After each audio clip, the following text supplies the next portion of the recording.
Ladies and gentlemen, boys and girls, happy days. Welcome to this Monday, March 14th episode of the Engine Room podcast, brought to you by tokenmetrics.com. Token Metrics endeavors to be basically your roadmap for how to make money in crypto. My name is Dylan Love. I'm joined today by Bill Noble, our resident chart wizard. William Gann is his homeboy. What's up, Bill? Hi there. Bill, what are we going to talk about today? We're going to basically go through the news. Anything in particular on your mind? I know we can't really go too far without talking about the Russia-Ukraine conflict. And I Right. know that you sent me this story about Russians liquidating crypto in the UAE because that seems to be a safe place to do that. What do we need to know about this? What's going on in Russia and crypto, man? Like we were just talking before we started recording. People are leaving the country. Right. People are leaving the country. They had about 200,000 people leave. I think there was an assumption that everyone inside Russia was going to need to buy Bitcoin on Binance. I don't think that materialized. And then CNBC turned around and published something where it said, the UAE is not participating in the sanctions. And like a lot of Russian Bitcoin is being shipped to the UAE for either sale or being used to purchase real estate. So I spent all day Sunday looking through Glassnode trying to find a footprint. I can't find it. Nothing yet. Nothing yet. So either it was a FUD weekend, like Europe's going to ban it, Russia's going to sell it, wah wah wah wah wah. Or the reason Bitcoin has gone completely quiet. So as of the recording of this, we've had the shocking situation of having Bitcoin literally stop and sit still. Mm-hmm. Now, I don't want to make too much out of any one day or any one weekend, but after 2018, I was in that market. I watched Bitcoin go silent for a period of months before there was like a final climactic unload. So the net is this. In 2018, the forced selling came from miners. In 2022, if it's going to happen at all, forced selling may come from, Russians trying to convert Bitcoin into fiat, which of course, it's completely contradictory to what we would think in the crypto world. But, I think it's just something you have to be aware of when you do your trading the next 2 weeks. Mm-hmm. Let's talk. Let's take a different angle on Russia Ukraine, because there was all kinds of news last week about how crypto donations are pouring in from around the world, and now here we are at the top of this week saying that now Ukraine has received $100 million in crypto. This is a story by Benzinga that I like because it actually calls out where this money's going. So here it is right from Benzinga. These donations have funded the purchase of more than 5,000 bulletproof vests, 410,000 lunches, 500 helmets, 60 walkie-talkies, thousands of medicines and thermal devices, according to data shared. Yeah, I mean, this is exciting. I mean, it's not exciting that there's a war going on, but it is exciting that crypto, especially in its uncensorable department, is really getting to show what it can do these days. We have sanctions coming out the wazoo lately, yet it's no problem to send humanitarian aid to Ukraine if you want to do that with cryptocurrency. Yeah, I don't have some particularly giant stump speech on this, but it's just interesting to see that people from around the world, regardless of their nationality, regardless of whether or not it's legal for them to transact with Ukraine, are able to send money to help. I don't know. It's Right. just And cool. It's just yeah, cool, it's Bill. also interesting that all those items that you mentioned, like vests, medicine, food, you're able to use crypto to buy what you would call necessities. In other words, they didn't buy a Javelin missile system with the Ethereum. They were actually able to buy consumable humanitarian items. Because a lot of those people don't have like water, food, heat, and whatnot. So to the extent that crypto was a path to alleviate, a humanitarian issue, good for crypto. It's like everyone paid attention to the FUD this weekend. No one pays it. You have to look hard sometimes in FUD environments to find the good story. Well, here's a good story, Bill. I love this story because a former Nintendo executive is basically going shots fired at Facebook. This guy, Reggie Fils-Aimé, I'm not sure of that pronunciation. Reggie Fils-Aimé doesn't think Facebook's metaverse will be successful. So where's that knockout quote? Here it is. Um, he did not hold back, saying that Facebook is not itself an innovative company.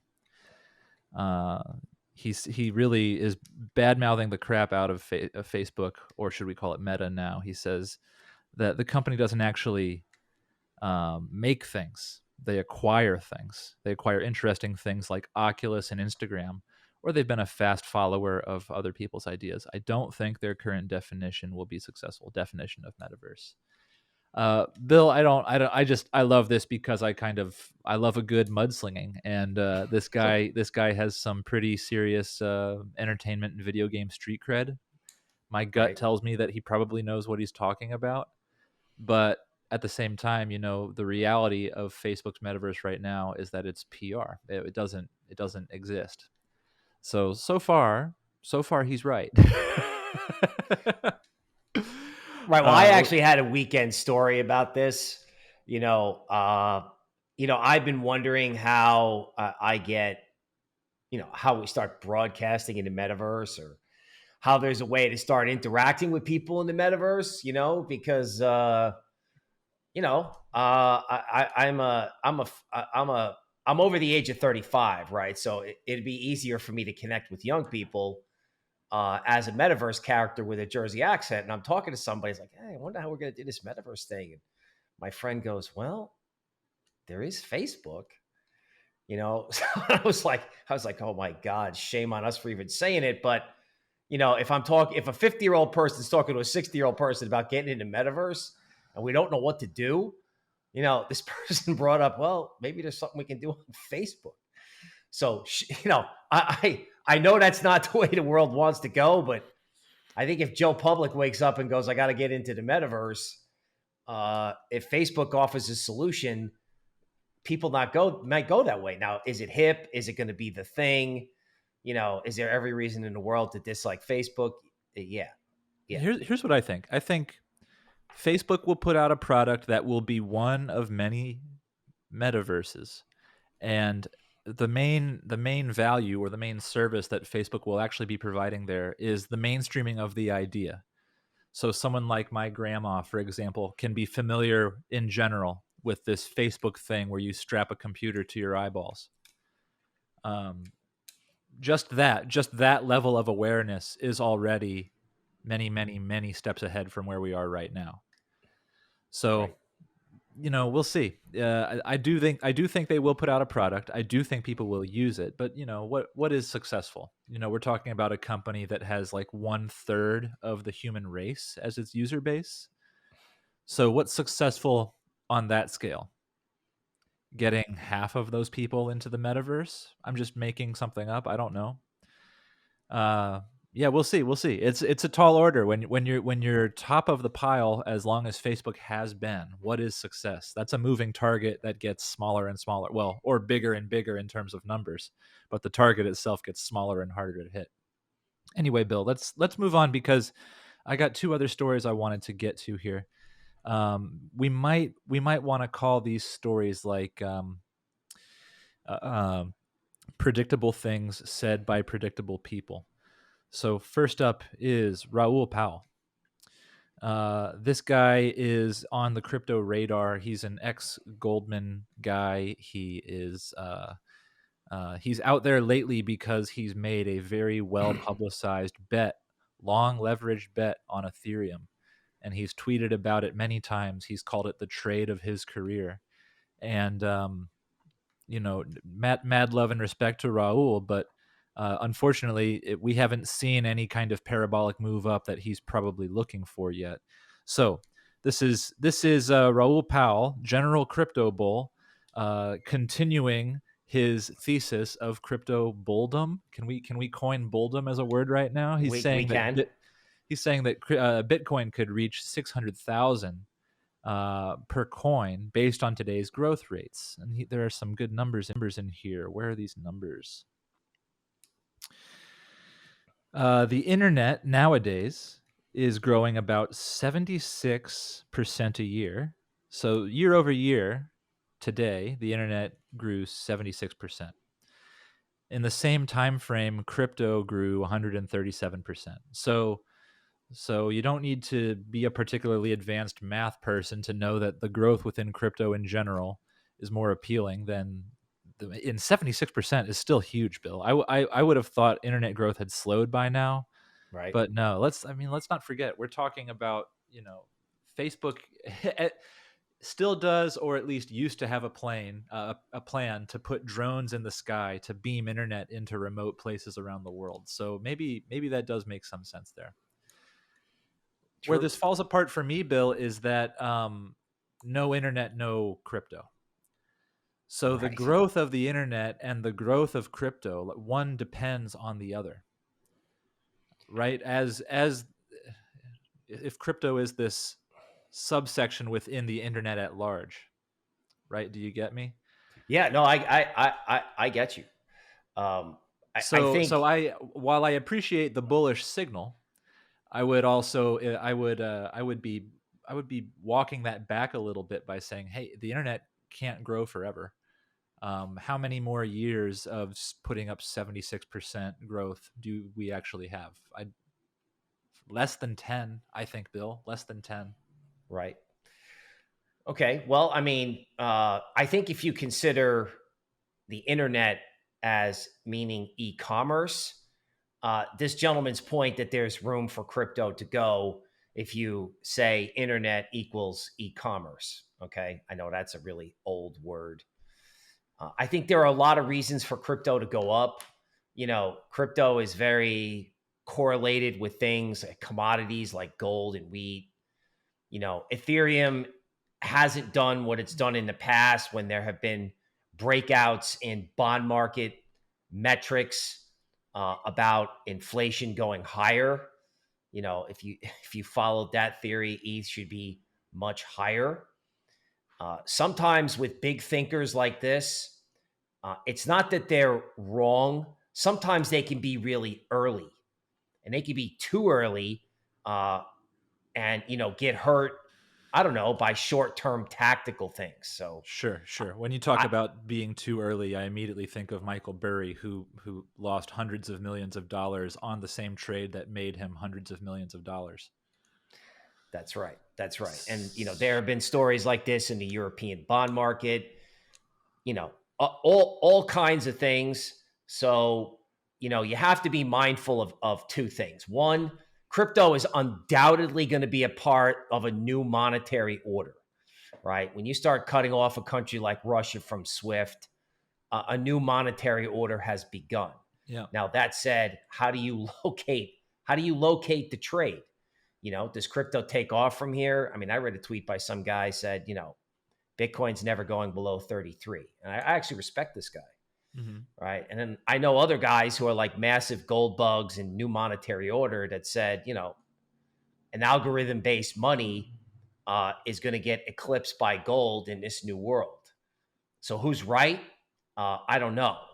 A lot of times, big thinkers can be early, and it can be tough to tactically trade off what they think.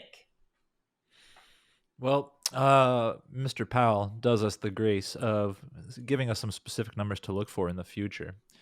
Uh, from this article, we can read Powell has set specific price targets for Bitcoin based on various rates of adoption moving forward. Assuming Bitcoin remains one standard deviation below trend, it gives a price target of $600,000. If it slows to two standard deviations below trend, then you get a number around $300,000. The macro investor says taking the regression trend from 2013 to avoid the very, very early spike, that gives slower growth and lower targets. That gives trend at $700,000, one standard deviation above at $350,000, and two standard deviations at 200,000. Bill, I've lost it. I've lost it. Can you Well, unpack some of this?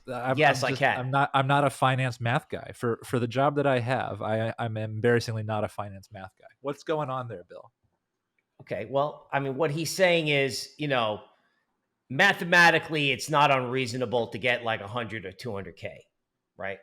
Now, my comment on this is, the math is the math, but you have to ask yourself, right? Because what we are, I used to be a journalist, right? You too, still are, right? What is the story behind 200K Bitcoin? Do you have a dollar crisis? Is a loaf of bread $12? Okay. In other words, if you have Bitcoin at 200K, if you have Bitcoin at 500K, what does the world look like? What is the catalyst to get it moving? Like in crypto, it's like, oh yeah, it's 200K Bitcoin and I'm driving a Lambo. Well, yeah, if you got 250K Bitcoin, you may be dressed like somebody in a Mad Max movie. Okay. So, yes, it's good that we want crypto to go up and be adopted, but when you start talking big numbers like that, it's almost like the Fed would have to put it on its balance sheet. What kind of world would you have if central banks had to start using Bitcoin? So it's, Yeah, yeah, let's go yeah. crypto, but be careful what you wish for. Well, that's enough for Raul there. Let's now talk about the CEO of PayPal. There's a guy named Dan Schulman. So PayPal's been into crypto for about a year, maybe a little longer even. I'm spotty on the exact timing, but you've been able to send and receive Bitcoin on PayPal for some time now. So, continuing our Predictable Things Said by Predictable People series, the CEO of crypto friendly PayPal, Dan Schulman, has said cryptocurrencies will redefine the financial world. These were comments made at a conference in Tel Aviv. Um, yeah, let's see if we can find so people who hold these positions, they get things like this published because it's a safe and easy play to make. He gets to, you know, for people who don't already know that PayPal is crypto friendly, this is a very palatable way to get it out there that PayPal is into crypto for people who might not already know. I keep coming back to this notion of when will my grandparents understand this stuff? And it's articles like this, maybe not published at calcalistech.com, but it's articles like this where here's some businessman or business person of some prestige basically putting it out there, hey, we're into this and maybe you should be too. It becomes the immediate follow-up. Bill, what's your take on fluffy PR content around I'm an important CEO and I'm into crypto? All right. Well, people need to talk their book, right? When the market's down, right? I mean, fear, greed, as of this recording, was like, 21, meaning high fear, low greed. So it's natural for people to want to talk their book or talk their crypto functionality because let's face it, he's competing with Coinbase, crypto.com. Square? Right. I think, what I heard when we went over this story, the first thing that popped into my head is Gen Z is going to invest in crypto. Right. He's Yeah. he's he's saying, you know what? I want Gen Z to come to PayPal because I think when Gen Z goes to invest, they're going to want crypto first, right? Hmm. Hopefully, they don't have an experience like what happened in 2018. I want them to have a good experience, and so does he, and he wants them to have it via PayPal. So Hmm. I think he's just keeping PayPal out there because you're gonna need mind share when it comes to the use of crypto, regardless of what price it trades at. Yeah. There's a multi-generational aspect to this stuff. We're not going to flip the adoption switch and have everybody wake up and suddenly the El Salvador thing is happening everywhere where you can pay for coffee on the Lightning Network. So hats off to people and companies who are playing it for, years plus, as opposed to just trying to get a quick and dirty project out the door in a week or so. That's the stuff that's going to really make it easy for people like my grandma. There it is. I need a bell to ring every time we talk about grandmas and adoption, Bill. Yeah, you got me. Thank you. Thank you. Guys, the name of the podcast is Engine Room, and we are coming to you from tokenmetrics.com. If you're curious about crypto and you don't really know how to get started, you're in quite the great place. You have quite the resources at your disposal here. I mean, I'm looking at one of them across from me now, Mr. Bill Noble. Be sure to subscribe to this channel, hit that bell, because Bill goes live 5 days a week to basically hold your hand and help you make sense of what's going on in this big, crazy crypto market. Bill goes live for an hour every day. It's crazy, Bill. I don't know how you do it, man. But Yeah, it stretches out that's to at 90 minutes noon sometimes. Eastern every Monday through Friday. Yes. Well, right on. Guys, we do this podcast 3 days a week. We will see you Wednesday. Happy trading, and we'll see you next time.